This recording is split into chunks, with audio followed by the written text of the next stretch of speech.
نفع نقصان اللہ کے ہاتھ میں، خوشی اور غم اللہ کے ہاتھ میں، زندگی اور موت اللہ کے ہاتھ میں۔ اس اللہ کو پہچاننا ہے۔ یہ اللہ پاک فرماتے کہ میں نے دوستو، جن کو ابھی آپ سن رہے تھے یہ تھے محمد رضوان، جو ابھی اللہ کے بارے میں جانکاری دے رہے تھے۔ یہ پاکستان کرکٹ ٹیم کے وائس کیپٹن بھی ہیں، پرنتو ان کا پارٹ ٹائم کرکٹ کھیلنا ہے اور فل ٹائم یہ مولانا کا کام کرتے ہیں۔ ایسے ان پہ آروپ لگتے رہتے تھے۔ ہم سوچتے تھے کہ پاکستان کے لوگ، پاکستان کی میڈیا شاید مذاق میں یہ بات کر رہی ہے، پرنتو جب آج ہم نے ان کو اس مسجد میں، جس کا نام ہے النور مسجد جو کہ پاکستان میں ہے، یہاں پہ ایک دہشت گرد نے پہلے ٹیررسٹ اٹیک کیا تھا اور یہاں پہ 51 لوگوں کی جانیں بھی گئی تھی۔ یہاں پہ لوگوں کو پروچن کرتے سنا، اور اس دوران دوستو ان کے جو ساتھی کرکٹرز تھے، جس میں وسیم جونیئر ہو گیا، اختیار احمد ہو گیا، اور دوسرے کرکٹر بھی ان کا پروچن سننے کے لیے آئے۔ تو بڑی انٹرسٹنگ بات ہے، انہوں نے بہت ساری اللہ کے بارے میں باتیں بتائی ہیں، آئیے آپ بھی سنیے۔ نفع نقصان اللہ کے ہاتھ میں، خوشی اور غم اللہ کے ہاتھ میں، زندگی اور موت اللہ کے ہاتھ میں۔ اس اللہ کو پہچاننا ہے۔ یہ اللہ پاک فرماتے کہ میں نے اس کائنات کی تخلیق کی ہے، یہ کائنات میں میرا پیدا فرمایا اس لیے کہ اس کائنات میں میری ذات کی پہچان کرائی جائے۔ اللہ فرماتے ہیں ہم لوگوں کا کام اس میں یہ ہے کہ میری ذات کی پرچار کرائی جائے، میرے ذات کو پہچانا جائے، اور پہلے میری ذات کو یقین کرو۔ اللہ پاک فرماتے ہیں کہ مجھے اس طرح پہچانو جس طرح میرے ہونے کا حق ہے۔ اللہ پاک فرماتے ہیں کہ جس طرح میرے ہونے کا حق ہے اس طرح پہچانو۔ اپنی اس چھوٹی مائنڈ کے مطابق مجھے نہ پہچاننا، چھوٹی سوچوں کے مطابق مجھے نہ پہچاننا۔ میں وراء الورا ہوں۔ اللہ پاک فرماتے ہیں، اللہ پاک فرماتے ہیں میں بادشاہوں کا بادشاہ ہوں۔ کتنے بادشاہ کو قیامت کے دن فرمائے گا اللہ پاک کون ہے، اعلان کرے گا ہے کوئی بادشاہ؟ قیامت کے دن فرمائے گا اللہ پاک اعلان فرمائے گا۔ تو اللہ پاک فرماتے ہیں کہ مجھے اس طرح پہچان، اس طرح میرے ہونے کا حق ہے۔ اس لیے حدیث میں آتا ہے کہ جیسے گمان رکھیں گے اللہ سے ویسے ہی معاملہ ہوگا، جیسے گمان رکھیں گے ویسے ہی معاملہ ہوگا۔ اب میرا اور آپ کا گمان کیسے اللہ پاک سے؟ اب اللہ جل جلالہ وہ تو ابراہیم علیہ السلام جانتے تھے، موسیٰ علیہ السلام جانتے تھے، یوسف علیہ السلام جانتے تھے، اور میں اور اب یقین کرے اللہ وہ اللہ ہے۔ اللہ وہی اللہ ہے جو ابراہیم علیہ السلام کا اللہ تھا، جس میں آگ نے حفاظت فرمائی تھی ابراہیم علیہ السلام۔ یہ اللہ وہی اللہ ہے جس نے موسیٰ علیہ السلام کی دریافت نے حفاظت فرمائی۔ یہ اللہ وہ اللہ ہے جس نے یوسف علیہ السلام کو کنویں سے نکالا، بادشاہ بنا دیا۔ یہ اللہ وہ اللہ ہے جس نے یونس علیہ السلام کی مچھلی کے پیٹ کے اندر حفاظت فرما دی۔ اب یہ اللہ ہم یہ کہہ سکتے چلو انبیاء علیہ السلام تھے، اعلیٰ کیٹیگری کے لوگ تھے، اس کے ایمان کا درجہ جس نے فرمایا کہ 3 کیٹیگری ایمان کے، تو ٹاپ میں جو انبیاء علیہ السلام۔ مگر یہ اللہ صحابہ رضوان اجمعین کا بھی تو اللہ تھا کہ اللہ تو چینج نہیں ہوا۔ صحابہ رضوان اجمعین نے تو اللہ پاک کو ویسے ہی پہچانا، ویسے ہی پہچانے سے انبیاء علیہ السلام نے پہچانا۔ یہ اللہ وہی اللہ ہے، مدد ویسے ہی آئی۔ حضرات فرماتے ہیں کہ 12 سفر اللہ کے شما فرمائی، صحابہ نے 12 سفریں سمندروں پہ کی ہے، 12 سفریں سمندر پہ کی ہے۔ اور پھر فرماتے ہیں کہ یار صحابی فرماتا ہے کہ ہم نے آگے والے جو گھوڑے تھے ان کے نیچے سے جو چلنے سے دھواں تھا وہ بھی ہم نے خود دیکھا۔ تو یہ اللہ وہی اللہ ہے جس نے انبیاء علیہ السلام کی مدد فرمائی۔ تو یہ اللہ آج بھی وہی اللہ ہے۔ اگر میں اور آپ اس اللہ کو جانیں جو ابراہیم علیہ السلام کا اللہ تھا، یہ اللہ جو موسیٰ علیہ السلام کا اللہ، یقین کرے وہی چیزیں میرے اور آپ کے پاس، سارے معاملات ہمارے ٹھیک ہو جائے، ہماری زندگی ٹھیک ہو جائے، ہمیں پتہ چل جائے، ہمیں اپنی بیوی کے حقوق کا پتہ چل جائے، ہمیں اپنے بھائیوں کے حقوق کا پتہ چل جائے، ہمیں اپنے بہنوں کے حقوق کا پتہ چل جائے، ہمیں پڑوسیوں کے حقوق کا پتہ چل جائے، ہمارے اوپر یہ ہمیں پتہ چل جائے کہ اسرائیل والوں کا کیا حقوق ہے، امریکہ والوں کے کیا حق ہے ہمارے اوپر، بنگلہ دیش، سری لنکا، افغانستان والوں کے کیا حق ہے ہمارے اوپر، اس کے لیے ہم دعائیں کریں گے، پھر اس کے لیے ہم بیٹھیں گے پھر کونے میں جا کے۔ ہماری لائف پھر ایسی نہیں رہے گی، اپنی ذات میں ہم نہیں رہیں گے، صرف ہمیں پتہ چل جائے۔ اگر ہم اللہ کی ذات کو پہچانیں گے تو ہمیں پتہ چلے گا، ہمیں اپنے بھائی کا پتہ چلے گا، اس حقوق کا، ہمیں دوسرے مذاہب والے لوگوں کا پتہ چلے گا کہ اس کا میرے اوپر کیا حق ہے، یہ میرے لیے کیا کر رہا ہے، میں کیا کر رہا ہوں اس کے لیے، آج تک میں نے دعائیں کی ان کے لیے، یا میرے معاملات ایسے تھے، یا میرا ایمان ایسا ہے جو میرے ایمان سے تاثر ہی نہیں ہو۔ نبی علیہ السلام نے اپنے اخلاق سے جتنے بھی درجات آئے ہوئے ہیں مسلمانوں کو اسلام لینے کے لیے، وہ اپنے اخلاق سے تھے۔ میں اور آپ اپنے اخلاق دیکھیں کہ آج ہمیں لوگ دیکھ کے اسلام سے جا رہے ہیں، اسلام کے پاس آ رہے ہیں، بس قیامت کے دن اگر میں اور آپ کسی کی رکاوٹ کا سبب بن گئے، کوئی ہمیں دیکھے ہو کہ یار یہ مسلمان ایسے، یہ مسلمان ایسے ہے، پھر ہم اللہ پاک کو کیا جواب دیں گے؟ قیامت کے تو اللہ پاک فرمائیں کہ میرے دین کے لیے کیا کیا ہے، میرے دین کے لیے کیا کیا ہے؟ ہمارے پاس، ہم میں سے کس کے پاس کیا جواب ہوگا؟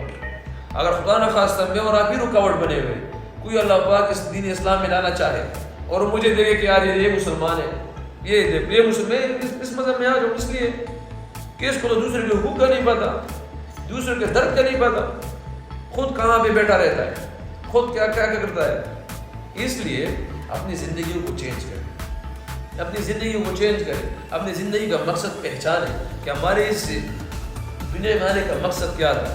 بیسیکلی زندگی کا مطلب کیا ہے؟ یہ انتظار ہے. زندگی کا مطلب انتظار ہے، اور کس چیز کا انتظار ہے؟ موت کا انتظار ہے. دنیا میں جتنے بھی مذاہب، جتنے بھی لوگ آپ کو ملیں گے، مختلف مذاہب والے ملیں گے. کوئی اللہ کو مانتا ہے، کوئی نہیں مانتا، کوئی سورج کو پوچھتا ہے، کوئی درختوں کا، کوئی مختلف، آپ کو مذاہب ہی نہیں مانتے. مگر جتنے بھی دنیا میں لوگ ہیں، کوئی بھی ایک چیز سے انکاری نہیں ہے، سب کے لیے متفق ہے، وہ ہے موت. ہر کوئی مانتا ہے کہ موت تو ہے ہی، کوئی موت سے انکاری نہیں ہے. میں اور آپ بھی مانتے کہ موت مرنا ہے، ہم دیکھتے، مگر کوئی میں موت کا نام لے کیسے برا لگتا ہے، کوئی تیاری نہیں ہے. اور یہ کہ خواہش ہوگی کس دن موت آئی کہ میں نے اسرائیل علیہ السلام کو دیکھنا ہے، کس دن موت آئی کہ میں نے اللہ جل کے حضرت دربار وہ غیبی چیزیں دیکھنی ہے، کس دن وہ موت آئے گی جو میں قبر میں جاؤں گا وہ میرے جنت سے کھڑکیاں کھلے گی، جس دن قبر میں جاؤں گا میری قبر کھلے گی، وہ سارا نظام. اب وہ ایک خواہش ہے. اب یہ خواہش ہے کہ کس حالت میں، اللہ معاف کرے میں بول بھی نہیں سکتا، ہم کس حالت میں اس ٹائم جو موت پکی ہے، موت پکی ہے. آنا کیسا ہے اور جانا کیسا ہے. دیکھ آئے ہوئے کیسے لوگ یہاں پہ 90 سال کے، بیٹے 30 سال 60 سال کے چلے گئے، بیٹیاں 30 سال 40 سال کی چلی گئی ہے. جانا کسی کو نہیں پتا، جانا کسی کو نہیں پتا. وہ ہمارے اسلام آباد گئے، مولانا فضل اللہ صاحب فرما رہے تھے، جب ایک جگہ پہ گئے تھے ہم، تو ہم ایک مسجد میں تھے، صبح اعلان ہوا کہ شام مغرب کی نماز کے بعد جنازہ ہوگا، فلاں شخص جو ہے نا وہ فوت ہو گیا ہے، تو مغرب کی نماز کے بعد جنازہ ہوگا.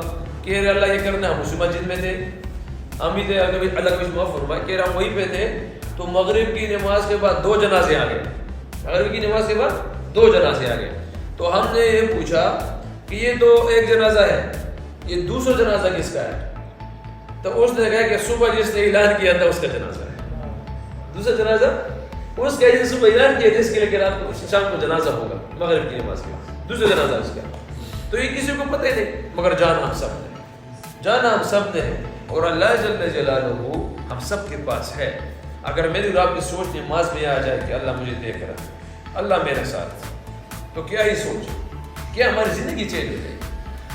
جب موسیٰ علیہ السلام دریا پہ پہنچے تھے، پیچھے سے موسیٰ علیہ السلام کی قوم کی پیچھے فرعونیت کی ساری، آگے دریا سمندر آ گیا. تو قوم نے آواز لگایا کہ اے موسیٰ ہم تو ہلاک ہو گئے. کیا ہو گئے؟ ہلاک ہو گئے، کیونکہ آگے تو سمندر ہے اور پیچھے فرعونیت ہے.